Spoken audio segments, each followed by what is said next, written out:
alone, this is not a gift. It should be a gift. Why in this country are we so boneheaded to not understand the essential value of a rail system that's modern throughout the whole country? Why do we argue about whether or not it makes sense? When the President asked me to do the Recovery Act, over $800 billion spent in a matter of just 18 months. And by the way, with less than 0.2% waste or fraud by every outside organization looking at it. There were two things that I wanted in it, and he totally agreed. One is to make sure the automobile industry didn't go under, and two, money for high-speed rail. So we put the money for high-speed rail in. 3 governors mindlessly turned back the money on ideological grounds.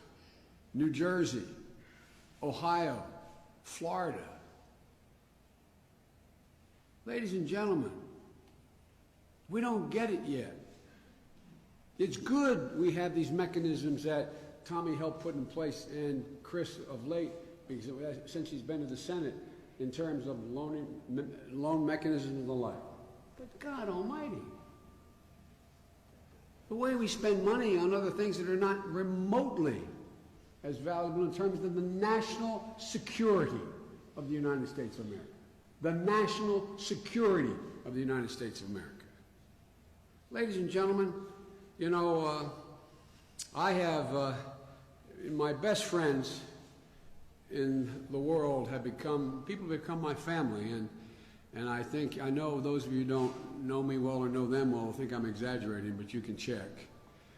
They helped raise my children, I helped raise theirs. I went to their weddings, their funerals, they came to my celebrations and downsides. They've been with me my whole life. Are the conductors on Amtrak. I have traveled over 2,100,000 miles on Amtrak. I have made over 8,000, roughly 400 round trips. I believe it's about 257 miles a day. And these men and women have become my family. I started off years ago, that's why I want Jill to be here to thank them if she's able to come across.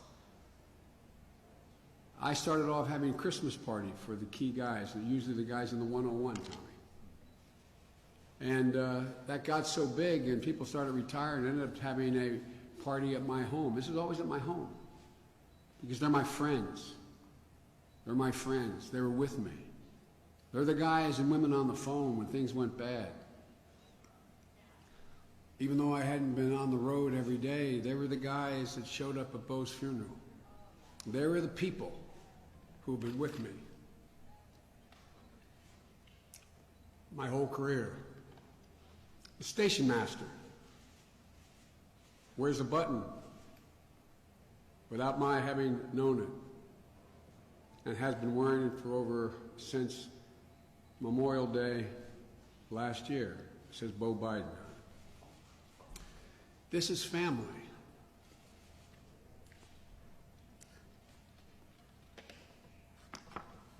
And so, I just want to say that the reason why, in the tough times, that when Amtrak was really, really bereft of having the funds it needed just to keep things going, the extra mile that the employees have gone, the extra mile they go, the things they do. And Tommy and I have seen it. Every day we watch them. You guys don't have to pick up bags and carry them out. You're not supposed to. But you do. You don't have to do the things that I've watched you many times. An older woman sitting there alone. You coming back with coffee for her. Something to drink. It matters. That's why the loyalty has remained. Because of the employees. We always say, you know, the gold watch, you know. I just can't thank the employees enough.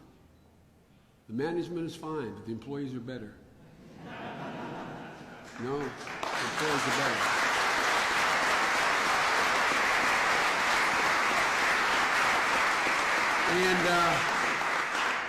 And it's not like we have to wonder about it. We We see it every day. You still see it, Tommy. I only ride now, when my mom was still alive, I'd be riding back and forth as vice president 3 times a week. I only do it once a week now. Secret Service here, it drives them crazy. They want me to fly.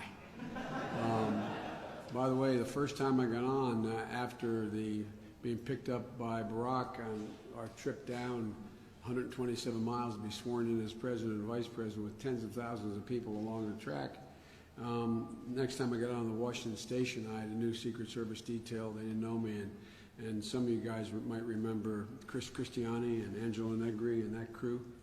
And Ange got off the train, he goes up, he goes, "Joey, baby!" and grabs my cheeks, you know, and immediately the guys grab his hands, and I said, "No, no, no, no." I said, "No, this is Amtrak.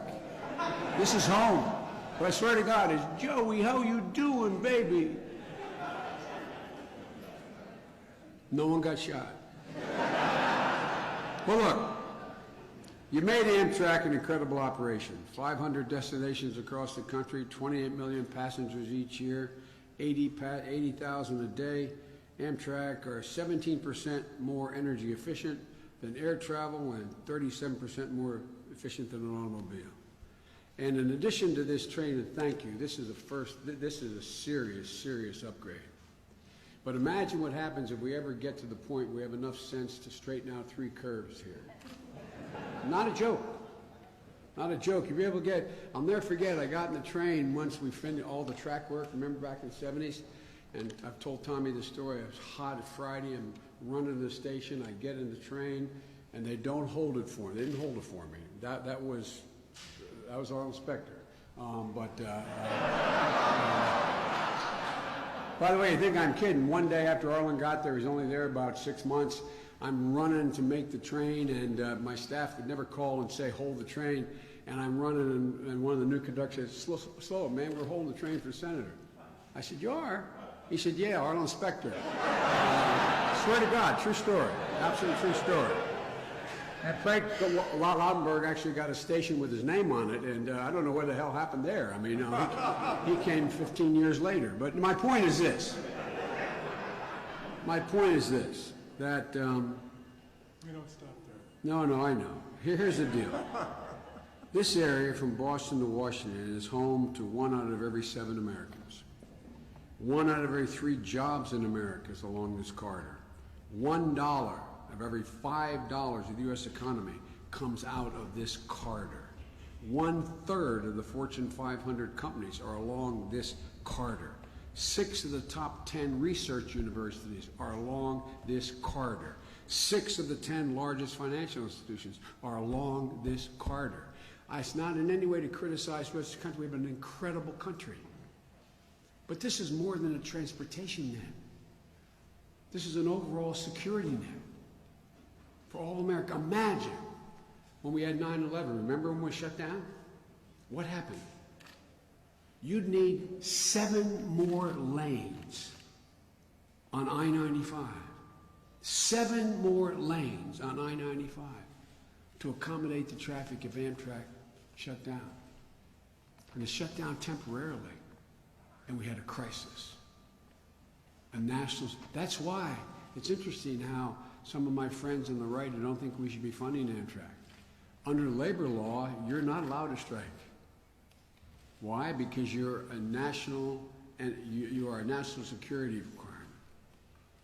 Yet you're not that important to fund. I've always found that kind of funny, kind of interesting. But here's the deal. We all depend on Amtrak, which owns 363 miles of the 457 miles along that corridor. And it's not hard to imagine what life along this corridor without Amtrak would be. And it's not hyperbole to suggest that it would be a parking lot and there would be a whole heck of a lot of business that would not be located here in the Northeast. Folks along the corridor spend an average of 47 hours a year sitting in traffic. That's the studies from the Department of Transportation. 2 full days each year sitting in their cars, costing each driver on average $1,000 in lost productivity. You can't look to the skies. I'm a big supporter of the airlines, we all are. But there's only so much more you can accommodate. Only so much more. We're expected to grow exponentially over the next 30 years in this part of the world. What are we going to do? Last year, the flight route with the highest percentage of canceled flights was between LaGuardia and Dulles, the highest percentage. That's where Tommy and I used to convert. You know, sometimes I'd have to hold the train to make sure the people who their flights were canceled going to New York or coming back. And Tommy and I'd go in the cafe and car and say, "Did you just get kicked off the plane?" Well, it's amazing. You know, Amtrak is here. Yeah, it's pretty. I never saw it, but this is pretty good. Remember, we literally lobby people. And the more expensive the suit they were wearing, the harder we lobbied them. What do we need Amtrak for? This is why you need Amtrak. So, ladies and gentlemen, shutting down the rail service Northeast Corridor for even one day cost the economy $100 million. One day. We shut it down one day. It's $100 million in cost. And it's only going to get worse. By 2040, the Northeast is supposed to grow this corridor by 58 million more people.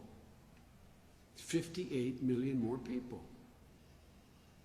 The thing I can say for Tom and Chris and John and I, when we sit down and we talk over the years, we talk about what are we going to do to make sure our kids are better off than we are. If you don't plan this now, what's going to happen? All kidding aside, tell me. There's a lot of stuff that's going on. We may find ourselves with new means of transportation. There's a lot of stuff going on, vacuum tubes and the whole rate. It may happen. But in the meantime, you can't make this country work without rail. That's why this $2.45 billion is so important.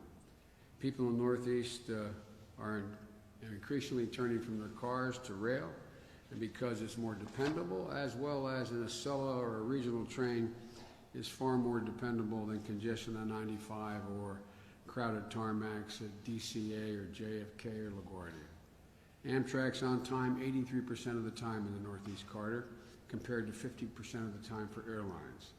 And this loan will enable Amtrak to buy 27 new Acela trains, to replace 20 trains now in service, which are ending their lifespan. They're lighter, they're faster, they hold 40% more people. You all know this. And these trains are being built in upstate New York. We're buying American, which is important to labor and to me and to Tom and everybody else. 750 new, good-paying, middle-class jobs you can raise a family on. This loan, the largest dollar amount in the history of the Department of Transportation, is also going to do all the things the chairman said, and they're really important. It's not